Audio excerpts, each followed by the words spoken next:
मुंबई महापालिका निवडणुकीच्या मतदार यादीबाबत सर्व सहाय्यक आयुक्त आणि उपायुक्तांची एक बैठक बुधवारी संपन्न झाली।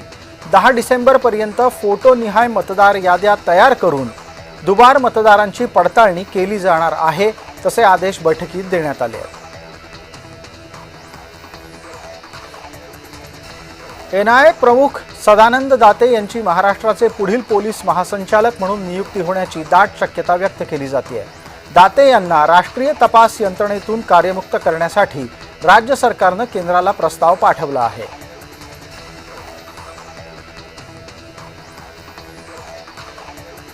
मुंबईमध्ये येत्या 3, 4 आणि 5 डिसेंबरला डॉक्टर बाबासाहेब आंबेडकर सर्किट टूरचं आयोजन करण्यात आलंय। यामध्ये चैत्यभूमी इथं येणाऱ्या पर्यटकांच्या बरोबरच अनुयायांच्यासाठी असणारी ही टूर पूर्णपणे निःशुल्क असेल। मुंबईतील वरळी सीफेस जवळ समुद्रामध्ये डॉल्फिनचं दुर्मिळ आणि मनमोहक दर्शन झालं असा दावा काही समाज माध्यमांमध्ये करण्यात आला। वरळी सीफेस परिसरातील समुद्रात डॉल्फिन दिसल्यानं मुंबईकरांचं कुतूहल नक्कीच वाढलंय।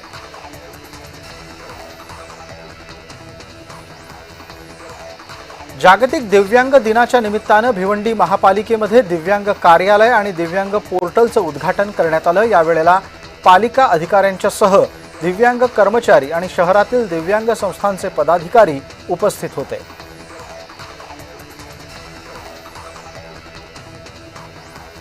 नवी मुंबईच्या नेरूळच्या सेक्टर क्रमांक 28 मधील नागरिकांच्या सोयीसुविधांसाठी असलेला 5 एकरचा भूखंड सिडकोकडून लिलावासाठी काढण्यात आला।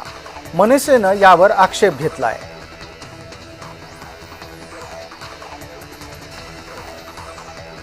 नागपूर जिल्ह्यातील कामठी नगर परिषद निवडणुकीच्या दरम्यान बहुजन एकता मंचाचे नगराध्यक्षपदाचे उमेदवार अजय कदम यांनी पोलीस कर्मचाऱ्याची कॉलर पकडल्याचा आरोप करण्यात आला।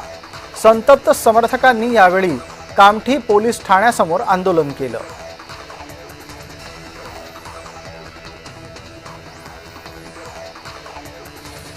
पुणे अहिल्यानगर महामार्गावर भरधाव कार पलटी होऊन महामार्गावर फरफटत गेली।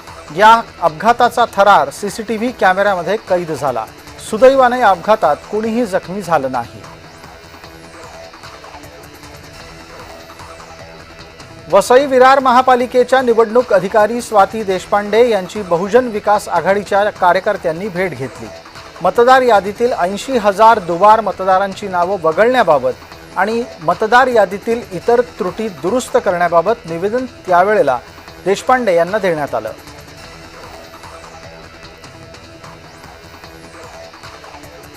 खासबाग कुस्ती मैदानामध्ये 1 वर्षानंतर शड्डूचा आवाज घुमणार आहे।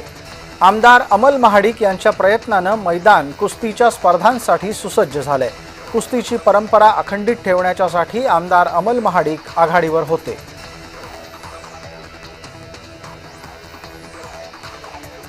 रांजणगाव औद्योगिक वसाहतीच्या परिसरामध्ये बिबट्याच्या हालचालींमुळे पुन्हा एकदा भीतीचं वातावरण निर्माण झालंय।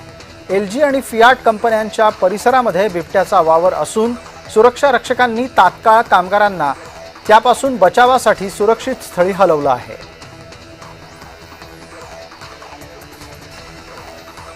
कांदिवलीतल्या गोकुळ विलेजमधील 36 मजली इमारतीमध्ये आग लागली। इमारतीच्या 28व्या मजल्यावर ही आग लागली। अग्निशमन दलाकडून रहिवाशांना सुरक्षित स्थळी हलवण्यात आलंय।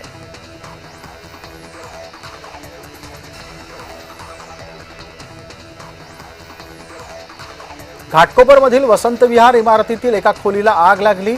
आगीचं कारण अद्याप अस्पष्ट असून शॉर्ट सर्किट यामागे असावं अशी प्राथमिक शंका अग्निशमन दलाला येते आहे।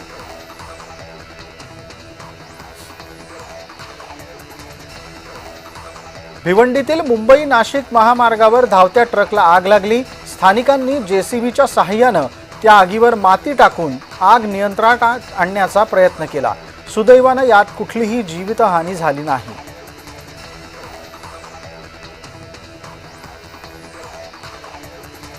मुंबईत प्रदूषण वाढलं आहे। यामुळे हवेची गुणवत्ता खालावली आहे। मुंबईतल्या हवेची नोंद मध्यम श्रेणीत करण्यात आली आहे, तर काही भागात हवेच्या दर्जात सुधारणा होताना लक्षात आणून दिलं गेलंय।